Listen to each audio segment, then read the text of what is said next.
بسم اللہ الرحمن الرحیم۔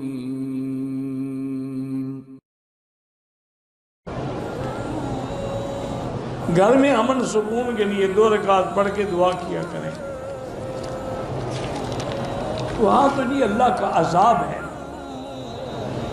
یہاں تو آدمی مردوں سے ڈرتا ہے، وہاں عورتوں سے ڈرنا پڑتا ہے۔ بچہ پیدا ہو سر کے بال منڈا کے اس کے برابر چاندی ہاں سنت صدقہ کریں۔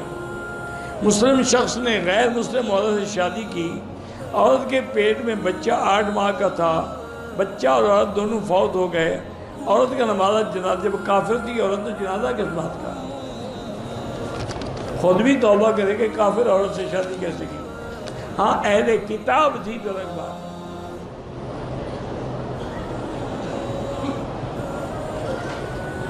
ایک فرقہ جو جنت میں جائے گا حضور نے فرما دیا ہے کہ ما انا علیہ و اصحابی، جس طریقے پہ میں ہوں اور میرے صحابہ۔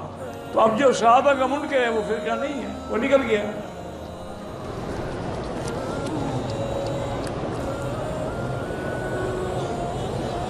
بہرحال میں نے آپ سے کہا ہے، بزرگوں نے لکھا ہے کہ اس رات عبادت کرو۔ ایک حدیث میں یہ بھی ہے، حضور نے فرمایا کہ اپنی عورتوں کو تم تازہ کھجوریں کھلایا کرو۔ جب تم کھجوری نہیں کھاتے ہو تمہارے اندر طاقت کہاں سے آئے گی؟ آدھا کلو روز کھایا کرو۔ وہ زبردستی آ کے 2-4 دانے کھلا، ہم لوگوں کی تو عادت ہی نہیں نا اتنا کھانے کی، زیادہ سے زیادہ 2-4-5 دانے کھا لی۔ تو عرب آج بھی الحمدللہ کھجور کھاتے ہیں اور بڑے شوق سے۔ اسی لیے ان کو کسی اور دواؤں کی ضرورت نہیں ہے، اونٹنی کا دودھ پیتے ہیں اور کھجور کھاتے ہیں اور شہد استعمال کرتے ہیں۔ یہ تینوں چیزیں ان کو ہمیشہ 100 سال کے بھی ہو جائیں بوڑھا نہیں ہونے دیتے، وہ ہمیشہ جوان رہیں۔ ایک آدمی کی بیوی نے ملازمت کر دی، اس نے سمجھایا ملازمت چھوڑنے کے لیے، لیکن اس نے نہیں کیا۔ نومبر سے کام پر گئی تو طلاق، 2 طلاق، 3 طلاق، پر پکا کام ہو گیا، جان چھٹی، طلاق ہو گئی، تمہیں کیا؟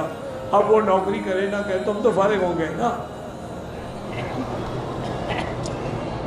میرے پاؤں پہ زخم تھا اس لیے میں نے عمرہ نہیں کیا طائف سے، وہ کوئی بات نہیں، معذور تھے تو مجبوری ہے۔ ایک شخص نے اللہ کی راہ میں نکلا، جو کو دیکھا اس کو قلم بند کیا، یہ کوئی ریا نہیں ہے، دوسرے کی ہدایت کے لیے راستہ ہے۔